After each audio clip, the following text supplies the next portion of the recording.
পূর্ব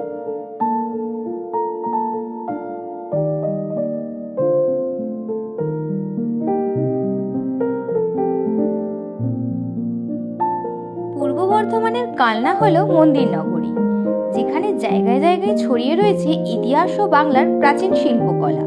এইসব দেখতে আজ চলেছি কালনা। হাওড়া থেকে হাওড়া কাটোয়া লোকাল ধরে পৌঁছাতে হবে অম্বিকা কালনা স্টেশন। স্টেশনে নেমে প্রথমেই দরদাম করে একটা টোটো সারাদিনের জন্য ভাড়া করে নেবেন। আমাদের পড়েছিল 350 টাকা। টোটো দাদারাই গাইডের কাজ করে দেন, তাই ওনার কথা মতো 12টার মধ্যে সব মন্দির বন্ধ হয়ে যাবে বলে আগে আমরা মন্দিরগুলোই দেখব বলে ঠিক করলাম। প্রথমেই আমরা দেখলাম সিদ্ধেশ্বর কালীবাড়ি, যেখানে পূজিত হন কালনার অধিষ্ঠাত্রী দেবী অম্বিকা। 1741 সালে বর্ধমানের মহারাজাদের পৃষ্ঠপোষকতায় এই মন্দির সংস্কার করা হয়। দেবী অম্বিকার নাম অনুসারেই এই জায়গার নাম হয়েছে অম্বিকা কালনা। যদি কেউ পুজো দেবেন বলে ঠিক করে থাকেন কিন্তু সঙ্গে কিছু না এনে থাকেন, তার ব্যবস্থাও রয়েছে। মন্দিরের সামনেই প্রচুর দোকান রয়েছে, সেখান থেকে কিনে নিয়ে অনায়াসেই পুজো দিতে পারেন। মন্দির চত্বরেই রয়েছে এই বলিঘাট। আগে এখানে নরবলি হতো, যেটা এখন নিষিদ্ধ হয়ে গেছে। এরপর চলে যাই অনন্ত বাসুদেব মন্দির। সিদ্ধেশ্বরী কালী মন্দির থেকে 1 মিনিটের হাঁটা পথেই আছে এই মন্দিরটি।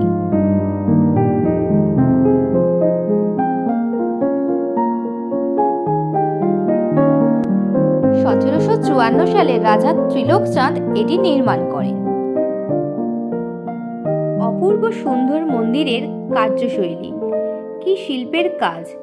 না এলে, নিজের চোখে না দেখলে বিশ্বাস করতে পারবেন না।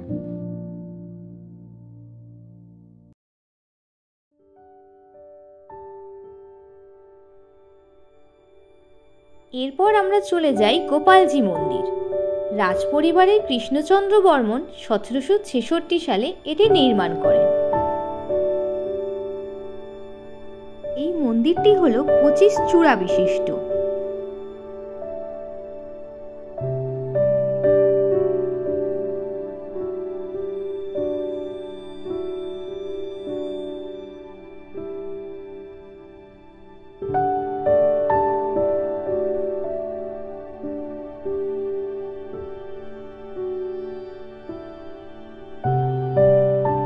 মন্দির প্রাঙ্গণটা ঘুরতে বেশ ভালো লাগবে। কি অপূর্ব টেরাকোটার কাজ!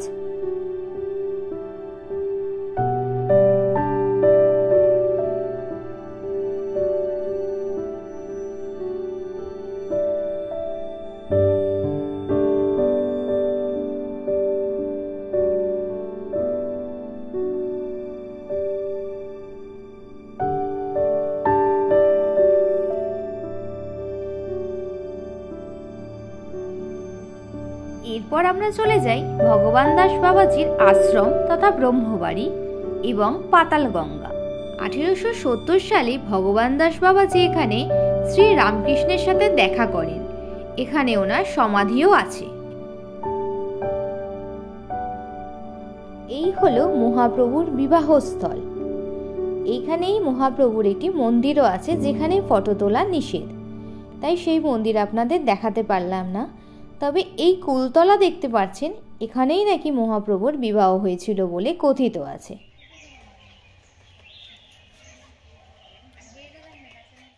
এই হলো মহাপ্রভু মন্দির তথা ঝলক দর্শন। ফটো তোলা নিষেধ হওয়ায় বাইরে থেকেই দেখানো গেল। এরপর চলে আসি মহাপ্রভুর বিশ্রামস্থল অমলিতলা। এখানে একটি 500 বছরের পুরনো তেঁতুল গাছ রয়েছে। কথিত আছে যে গৌরীদাস পণ্ডিত এই গাছের নিচে প্রথমবার শ্রী চৈতন্যের সাথে দেখা করেছিলেন। এই গাছের নিচে যে মন্দিরটি রয়েছে, সেখানেও শ্রী চৈতন্যের পদচিহ্ন রয়েছে। এই হলো ভবা পাগলার আশ্রম। ভিতরের ছবি তোলা নিষেধ। এরপর চলে আসি কালনার মুখ্য আকর্ষণ নবকৈলাস মন্দির, যেটা চলতি কথায় 108 শিব মন্দির নামে পরিচিত।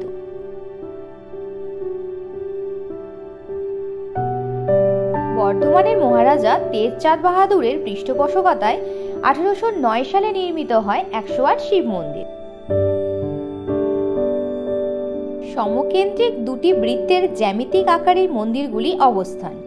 বাইরের বৃত্তে ৭৪টি এবং ভেতরের বৃত্তে ৩৪টি মন্দির আছে। বাইরের বৃত্তের মন্দিরগুলির শিবলিঙ্গগুলি পর্যায়ক্রমে সাদা এবং কালো। ভেতরের বৃত্তের সব শিবলিঙ্গই সাদা রঙের। এই মন্দিরগুলির বাইরের প্যানেলে একসময় টেরাকোটার কাজ থাকলেও এখন সেগুলো বলতে গেলে লুপ্তপ্রায়।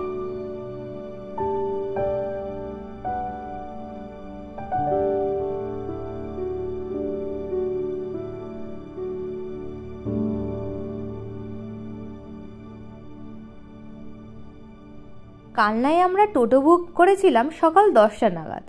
সেই 10টা থেকে 12টার মধ্যে যেহেতু মন্দিরগুলো সব খোলা থাকে এবং 12টার পর বন্ধ হয়ে যায়, তাই টোটো দাদার নির্দেশ অনুসারে আমরা আগে মন্দিরগুলোই ঘুরি। তবে এই 108 শিব মন্দির এবং রাজবাড়ি কমপ্লেক্স কিন্তু সারাদিনই খোলা থাকে। 108 শিব মন্দিরের বিপরীতেই হচ্ছে রাজবাড়ি কমপ্লেক্স। এই কমপ্লেক্সে প্রচুর মন্দির আছে। তবে গেট দিয়ে ঢুকতেই প্রথমেই দেখতে পাবেন বাঁদিকে একটা বিশাল কামান। এই কমপ্লেক্সটি আর্কিওলজিক্যাল সার্ভে অফ ইন্ডিয়ার তত্ত্বাবধানে এবং বেশ সুন্দর করে সাজানো। কামান থেকে কিছুটা এগিয়েই প্রথমেই পড়বে প্রতাপেশ্বর শিব মন্দির। আকারে ক্ষুদ্র হলেও কালনার সবকটি মন্দিরের মধ্যে এই মন্দিরের টেরাকোটার কাজ সবচেয়ে সুন্দর এবং পরবর্তীকালে নির্মাণ কাজ হওয়ার জন্য মন্দিরের শৈল্পিক নমুনাগুলি অনেকাংশে অক্ষত আছে। শিল্পকলার মধ্যে আপনাদের নজরে আসবে মহিষমর্দিনী, রাম রাবণের যুদ্ধ, কৃষ্ণলীলা ইত্যাদি। 1849 সালে রাজা প্রতাপচাঁদের প্রথম স্ত্রী পেয়ারী কুমারী দেবীর নির্দেশে এটি নির্মাণ করেন রামহরি মিস্ত্রি। প্রতাপেশ্বর মন্দিরের লাগোয়াই রয়েছে এই রাসমঞ্চ। কালের নিয়মে এটির মাথার ছাদ সম্পূর্ণরূপে নষ্ট হয়ে গিয়েছে।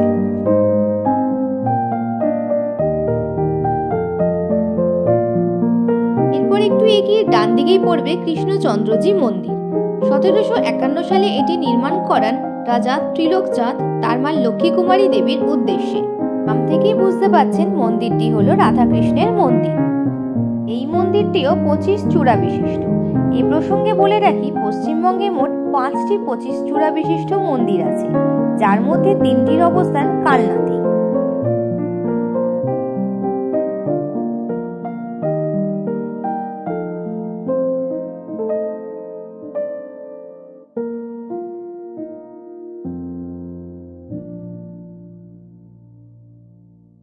এরপর একে একে দেখলাম বিজয় বৈজনাথ মন্দির। এটিও নির্মাণ করেন রাজা ত্রিলোকচাঁদ।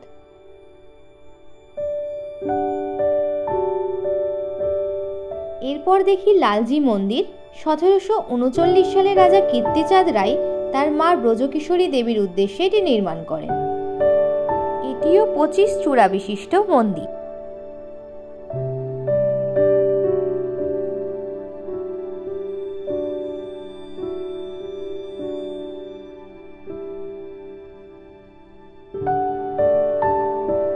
মন্দিরটির গায়ে এককালে টেরাকোটার কাজ থাকলেও কালের প্রকোপে তা অপলুপ্ত হয়ে গেছে।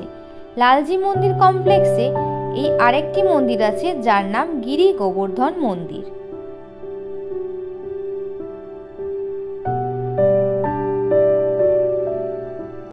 আজকের মতো কালনা ঘোরা শেষ হলো।